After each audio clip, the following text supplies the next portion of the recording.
తల్లి గర్భాగుడిలో ఉన్నప్పుడు రక్తం ముద్దయి ఎదుగుతున్నప్పుడు నవమాసాలు నిండుకున్నప్పుడు అమ్మ ఇక నేను కడుపులుండన్నప్పుడు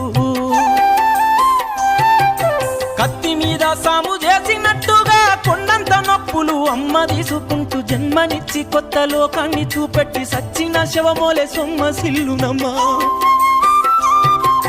అమ్మంటే ఎంత గొప్పదో బ్రహ్మకైనా వర్ణించవశమౌనా. ఎన్ని జన్మలున్న కౌలు కలములు అమ్మ ప్రేమను రాసిన తరుగునా.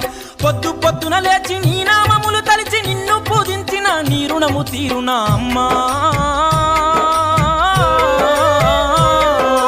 కమ్మనైనా అమ్మ పాట వింటే ఎంత మధురమో